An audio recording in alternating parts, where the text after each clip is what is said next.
We're back to Golf Talk Radio with Mike and Billy.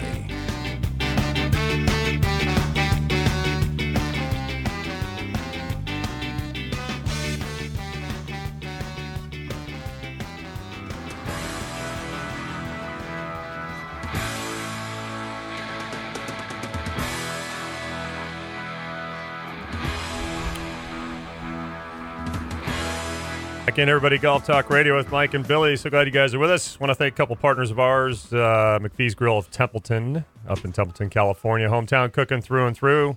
Check out their oak grilled filet and their own barbecue sauce. You can check it out at mcpheesgrill.com or give them a call for reservations, 805-434-3204.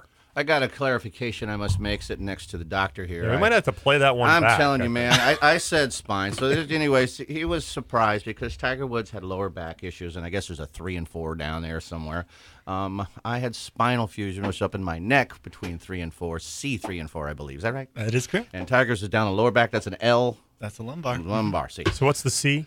Cervical. Cervical. So he was now it made sense because I'm golfing after 7 weeks because obviously lower back probably be a little more issues in the golf swing than, keeping my head still or something or whatever. So anyways, and then I have to go back and talk to my, the lady who took my x-rays who told me I had an old man's neck, which was very pleasant to hear. She said, ooh, you have How are you supposed to respond to that exactly? I said, you have fat toes. Oh. That's because I was looking down. I had to get into this little position.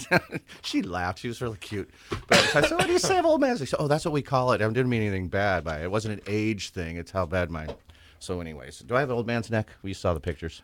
I would disagree with that. I have a biomechanical issue. That's correct. Is it? Wow. Is that fixable? You'd have to do a lot of work. But I'm an old man. But it's fixable. But it's fixable. Mm-hmm. Having the fusion will play into it, but you could definitely do some things to slow down that degeneration. Very cool. Does he need one of those? Now it's going to cost me a bunch of money now. I'm like, see what you did? Now I got to go in and make appointments. So for Christmas, should I get him one of those steel halos where he can put it around his neck and then lock himself to the wall? I have one of those. You lock yourself to the wall for like 3 hours a day? Will that help his neck, doctor? I bolted it into the wall behind my bed. Yeah. It's just kind of... It's awesome. But you can adjust the tightness of the screw that sticks in the back. Yeah. So I'm learning a lot right now. Yeah. Aren't you glad you came in, Doc? Yes. Dr. Ryan McGaughey from the McGaughey Health Group is here visiting. It's been Mike's doctor for quite a while, and on a serious note, Mike's known him for a long time and done magic to Mike, and seems to visit him on a very regular basis. Once a month? Because you call me up on if more, Mondays. if I need it. Because you come down the hill, you back up, you get extra gas tank and come to him. No, he's in a Atascadero. Oh, he's in A-Town. Yeah. Oh, so it's so just there's a long story. So I'd have to go up the hill. Yeah. Oh, I'd have to start saving, getting food and packs and everything. Extra blankets. You'd and love it, man. Gotta get chains. He's awesome. I gotta get chains for my tires and stuff. He's awesome. Larissa's awesome. The whole crew is awesome. Well, he's gonna meet me today, so he might not. Oh, we're full.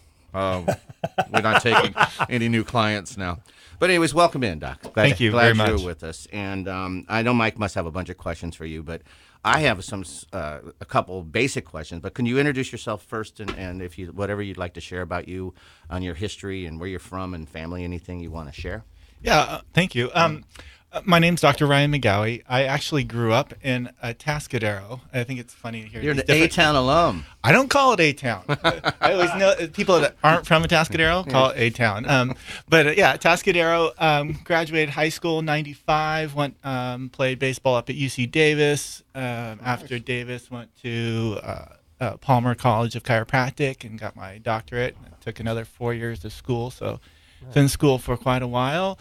And then I moved back down here and met my wife, and we started this practice together, and we call it McGaughey Health Group. Is she also Dr. McGaughey? She is also a Dr. McGaughey. That was a requirement to get married. She couldn't keep her last name. Jones was the last name. A lot easier for her, but I'm like, you have to be in Dr. McGaughey. That's very cool. Well, congratulations to that. Thank you very much. What is a chiropractic adjustment? I mean, what is that? I mean, Mike, you've adjusted this man many times. Yes. In layman's terms, or yeah. What is it? That's a great question, and here you go. All right. There are many ways to adjust the spine, but an adjustment is to restore the spinal motion. I mean, that down and dirty. That's probably the easiest way to manipulate the spine or adjust the spine by hand. You can use instruments. You can use something called a drop table. Oh, I've been on one. Yeah, everyone has a different experience, but Easy. How does that feel? that sounds good. And you never want to do that to a new patient because Better. it freaks them out, right? Right. But yeah, so you want to restore the proper motion so the brain can interpret what is going on with the body. And you use the term spinal health. Yeah. Well, I think one of the things is the spine is quite oftenly overlooked. I mean, we get exams for our eyes, we have our hearts looked at, we have our teeth looked at. You know, the idea of a healthy spine is, can you touch your toes? Can you move around? And No and no. right. And it's not until you have had some type of issue that you can't walk, you can't tie your shoes, you can't go and hit your golf balls, whatever that might be. And that's when you want to start doing something to help with your spine. Well, it's a great that you said that because it kind of brings up the next question. And who benefits from chiropractic adjustment? And I was surprised to read it. I'll let you answer it. But who can benefit? Well, it's really funny is when patients come in and they see like the little babies coming into their office and they're like, you adjusted. But yeah, I mean, A drop crib. Right, Little yeah. drop crib. A drop crib. So, You bring in a drop crib. So, we've worked on babies Yeah. from 4 months old. I've worked into people in their 90s. Yeah. I mentioned who can, of course. I knew you were going to say everybody, but I think that most of us, at least me, would wait until just almost similar to dentist. You meant dentist. I wait till there's teeth pain. Right.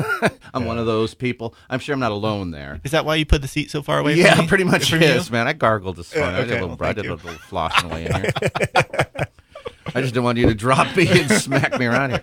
But it, and I think there's many out there who believe you got to wait till something doesn't feel right or I'm getting pain before they come see somebody like yourself, and that's not really the case, is it? I mean, it could be a regular checkup, if you will. Yeah, that's exactly. The thing is, we talk about wanting people to get checked. I mean, and I don't know if Mike experienced it. Like sometimes I only will work on one side, or I won't do the whole spine. I mean, it's not like you come in and you have to get adjusted from head to toe. You might not even need an adjustment. That does happen. And what we usually try in our office is to put people at a point where it's just before that they feel like they need it. So some people are, once a month. Some people are 6 weeks. Some people are 8 weeks. Some people are every 3 months. I have every 2 months, half a year. I have people come in once a year. Is it because of the way we live our lives, looking at our phones and sitting at desks and driving in cars? And is it a natural way that our society is living that things can just get out of whack on a normal basis? Is that... Yeah, I mean, now they have... That question make any sense? Yeah. Well, they have... totally. Right now, they have a diagnosis of text neck because all the kids, everyone's down like yeah. this. Text And neck. it's taking... Yeah, right? It's taking the curvature on the spine, and then they're having the biomechanical issues, and what's happening is the spine's breaking down because they're losing the normal curvature of the Is spine. that similar to old man neck? A little bit? In my case, it's exactly the right thing. Yeah, exactly. I've already been diagnosed. And of so it. because it creates a... But I don't let's text say, a lot. I just got old man's neck. Yeah, well, let's say it creates that curvature. You were saying in the break, Ryan, about the mechanical movements of the spine. Right. Like if you're athletic or even if you're not athletic, you're just trying to get out of bed, and that's in the wrong spot. Right. Then it's like the tires of a car being unbalanced. It wears and it wears and it wears and it wears, and then you're not functioning efficiently. You're not moving. Well, I was amazed in reading about it today, and that not just help me through this.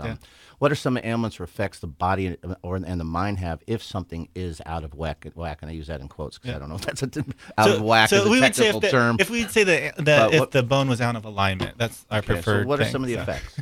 Well, I think that's a phenomenal question because there are a lot of different effects that happens with that, and you're talking about the environment that we live in, and everyone gets into like biochemical stresses. Could be your diet, right? You could have physical stresses as like golfing a lot or sitting a lot.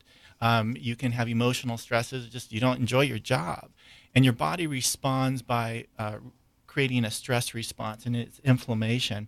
And so what happens is when your body starts creating this inflammation, you start getting stiff and things start breaking down. That's how our body deals with any type of stress. And what happens is when a joint's not moving properly, that is a stress. to the brain, and the brain recognizes the joint not moving properly. Too. I mean, you see, it's a double whammy. Right. A certain situation could cause another situation that causes a bad situation, which causes another situation. Right. So you could be golfing all day and throw out your back. Yeah. You could have a poor diet, and eventually your back would go out. I know it sounds crazy, but what happens is those joints stop moving. It creates a stress response in the body, and you not only, because people think of like a bone out of place, and you get this mechanical distortion, and you just put it back in place, but when that happens, there's a chemical response going on too. It's causing a lot of inflammation. And so that's a cell-mediated response. And so sometimes what happens is, like what you're talking, Billy, like, man, I had this surgery, I'm feeling stiff. Well, stiffness is an inflammatory response. And so in our practice, we work with people both neurologically, so that we work in the spine and the nerves, and metabolically. So we look at do some blood work, see what's going on. Maybe look at the how much essential fatty acids you have in your body. There's a recent study that came out showing that fish oil is better than taking NSAIDs. And that Taking what? Oh, sorry, non-steroidal anti-inflammatory. So your NSAIDs. Yeah.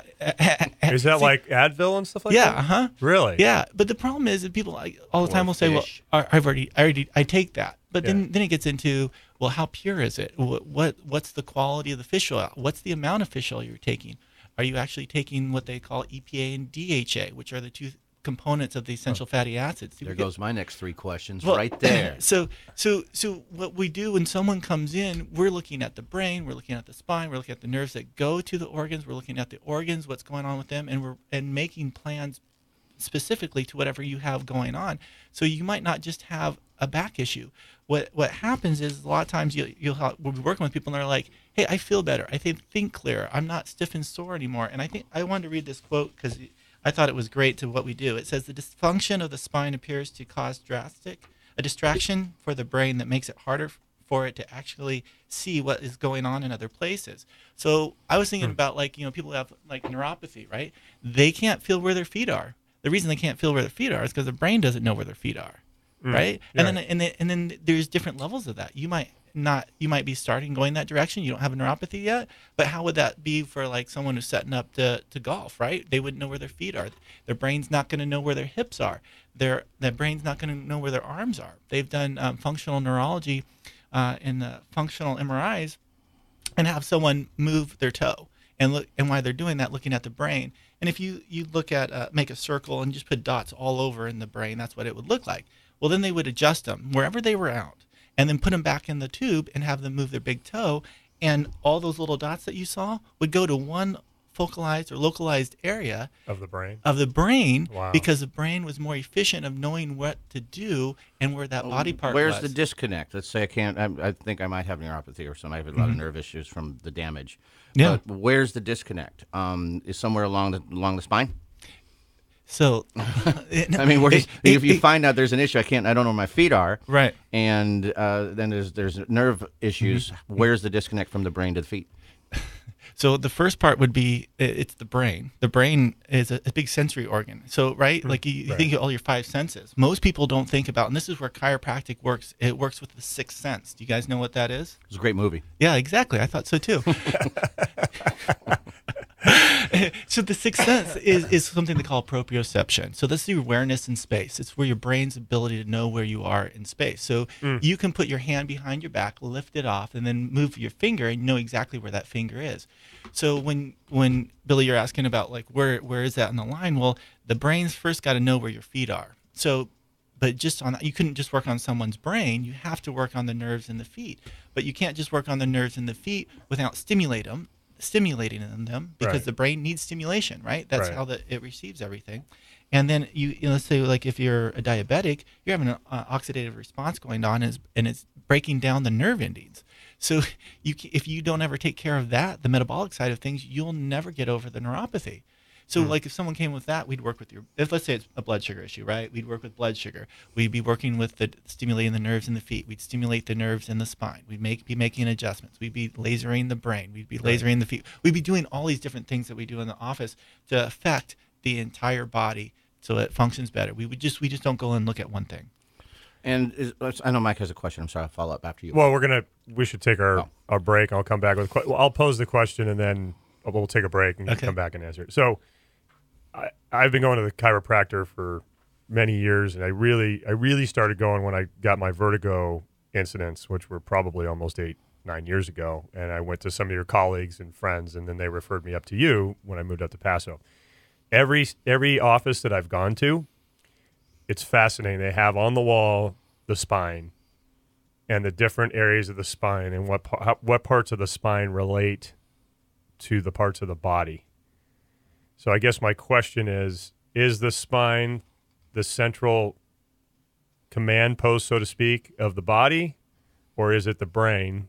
You don't have to answer that right now, but when we come back, I'm just curious about that because I've also had I've had some digestive things as well, and going to chiropractic has helped solve that.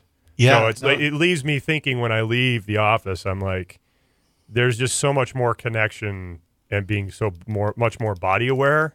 Yeah, it's really interesting. But I'll leave it at that. Awesome. We'll take our break here. But you guys are listening to Golf Talk Radio with Mike and Billy on ESPN Radio. We have Dr. Ryan McGaughey in house with the McGaughey Health Group. We'll be right back right here on ESPN Radio and Golf Talk Radio with Mike and Billy.